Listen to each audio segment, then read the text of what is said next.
Hello, this is Joshua Carroll. I am a middle school teacher in Conway, Arkansas at Ruth Dewell Middle School, and this is my presentation for how I would implement the workshop for inclusion practices in the classroom.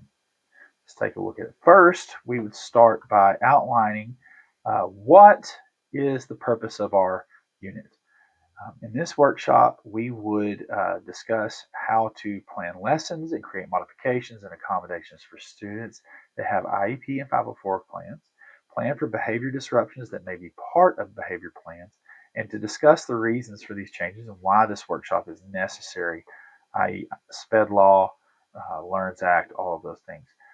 We would start the day off by making sure that we do a icebreaker to get to know each other, like two truths and a lie, and then we would also quiz our learners about what do they already know regarding our rules and laws, and how do you do modifications of 504s, and then also do they know the difference between the two? Because there are some common misconceptions that tend to pop up when we're talking about 504 plans and IEPs.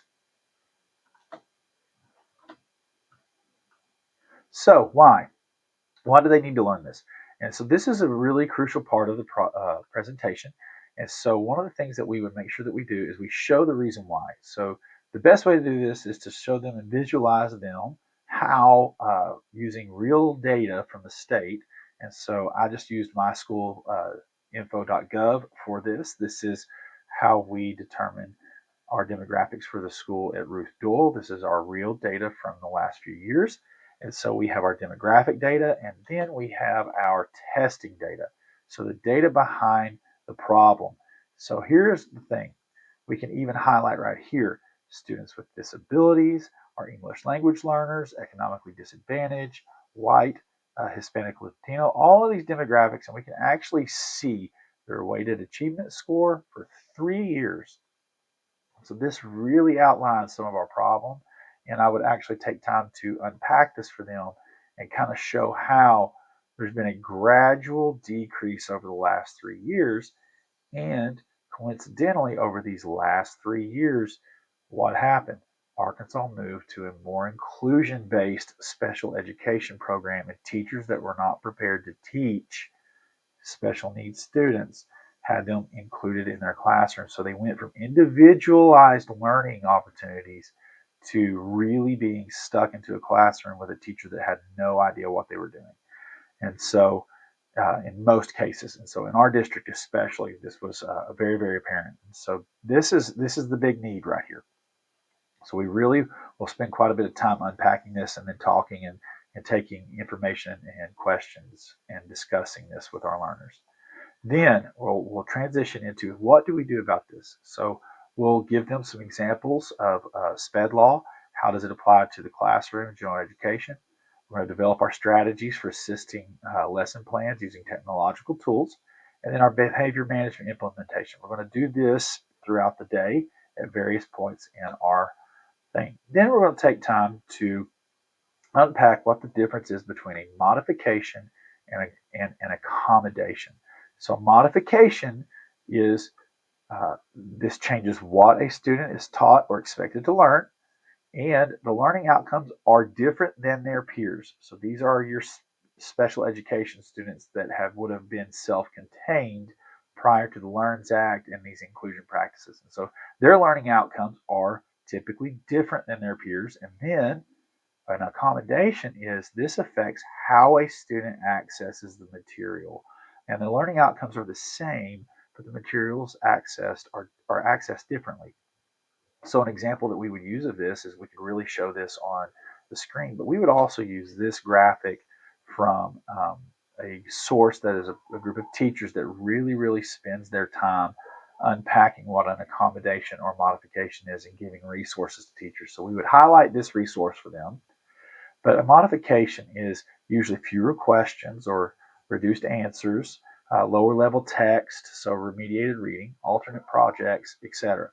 Then an accommodation is something more like preferential seating, breaks, additional time, small group setting, assistive technology. all of these things. So it alters the environment, but not the curriculum. And then the modification alters the curriculum, but not necessarily the environment unless it is part of their IEP plan. So these two tend to really kind of get muddied up sometimes. And teachers, even experienced teachers in the classroom who have never had to deal with this, really get these two confused a lot. And so they want to throw in the accommodations when a parent asks what modifications they're using. And a lot of parents don't know the difference either. So we really, really, as the teacher, want to have this nailed down. So we need to spend a pretty good portion of time on this. So then we would present some of the options for tools here. So our tools we could really highlight using our special education team. And at this point, we would show a video with a discussion with somebody that is a special education teacher and has been a teacher for quite some time, outlining how inclusion works in their classroom and how we need to be implementing it in the general education classroom. And then we're going to outline how AI is your friend. A lot of older, more seasoned teachers have a stigma around AI. And so we would really take a time to really show how Magic School AI, EduAid AI, Claude AI, and even ChatGPT could be really helpful tools. But we're going to focus and stick with education-based AIs because they kind of allow us to be able to remediate and grade without breaking student confidentiality. So we would want to make sure we highlight that. We want to talk about classroom printables, visual schedules, and then even some vetted material from Teachers Pay Teachers. And then we would take time to take, like this screenshot shows right here, we would highlight our text leveler, or which it helps remediate text for students, down to the grade level that they're tested at. So like if we have somebody that is like a second grade level reader in sixth grade, we can take a sixth grade text and we can paste it into this text leveler, and it's going to reduce it and remediate it for these learners based off of their IEP.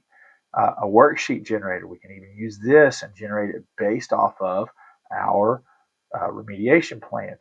We can go to IEPs and take an IEP and generate it and take all of the modifications from that, and it will unpack it. And we can even use Raina for Magic School Chatbot. So we would take time to really model this and take several things from this to show our learners, because this is a really, really valuable tool in a classroom, especially in a classroom that has a high concentration of IEP students. Then we would discuss what tools for accommodations, so like an alternative seating, and we would show an example in our physical space of an actual standing desk, banded chairs. These are chairs that have stretch bands wrapped around the legs, and then even beanbag chairs. Cards to notify if a student is dysregulated, needs to calm, text-to-speech tools, and then teachers again utilizing that Magic School accommodation tool. We'd also take time to outline some behavior management skills, because the unfortunate reality is oftentimes these students that have these special needs come with a whole host of behavior needs as well. And so we want to make sure that we're preparing the teachers and the learners on how to do this in our classroom. So maintain a clean and organized class space. And we're going to talk about all of these and why these are necessary. And then we want to make sure that we highlight our why. Why do we do this? Why are we even talking about this? And most schools or teachers go into this saying, students first. And that is a great mantra. But with inclusion practices becoming the rule and not the exception in our state, in the state of Arkansas, and with the LEARNS Act, it is much more important now than ever to remember that we are here for all students. And it is essential that we have the best practices in place for our students with alternative learning needs. And so we really want to make this be the driving force of our class and the workshop that we're going to do. Thank you for listening. And these are the graphics that I use were from weareteachers.com, accommodations versus modifications, myschoolinfo, arkansas.gov, and then the Magic School app. We would wrap the day up with providing them with these tools and some printouts where they can get some resources. And then we would also finish with a quiz to see, or a survey to see